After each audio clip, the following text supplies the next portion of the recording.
நிறைய மக்களுக்கு வீடு கட்டணும்னு வரும்போது அவங்களுக்கு வர மொதல் சந்தேகம் இதுவாக தாங்க இருக்குது. ஆமாங்க, ரிவர் சாண்டை யூஸ் பண்ணுறதா இல்லை எம் சாண்டை யூஸ் பண்ணுறதா? ரிவர் சாண்டுனா என்னங்கிறது நமக்கு ஏற்கனவே தெரியும். ஏன்னா நம்ம காலகாலமாக அதில் தான் வீடு கட்டிட்டு வர்றோம். அதனாலேயும் என்னமோ மக்கள்கிட்ட இப்போ எம் சாண்டை வச்சு வீடு கட்டணும் போது ஒரு பயம் வருது. எம் சாண்ட்னா நம்ம என்னென்னு தெரிஞ்சுக்கிறணும். M சாண்டுங்கிறது manufacturing சாண்டுங்க. நீங்கள் யூஸ் பண்ண ரிவர் சாண்ட் மாதிரியே சின்ன சின்ன துகள்களாக பாறைகளை வச்சு உருவாக்கப்படுற சாண்டு தாங்க எம் சாண்ட். இந்த எம் சாண்ட் ரிவர் சாண்டோட அதிக ஸ்ட்ரென்த்தாக இருக்கிறது மட்டும் இல்லாமல் காஸ்ட் எஃபெக்டிவாகவும் நம்மளுடைய செலவுகளை குறைக்கக்கூடியதாகவும் இருக்குங்க. இதனால் எம் சாண்ட் எந்த விதத்துலையும் உங்கள் வீட்டோட ஸ்ட்ரென்த் அண்ட் டியூரபிலிட்டியை பாதிக்காதுங்க.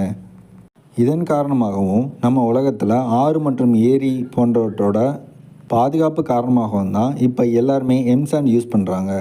இதுக்கு மேலேயும் நீங்கள் ரிவர் சாண்ட் வச்சு தான் வீடு கட்டுவேன்னு சொன்னால் நீங்கள் வீடு கட்டலாம், போர் போடலாம், ஆனால் தண்ணி மட்டும் வராதுங்க. நன்றி.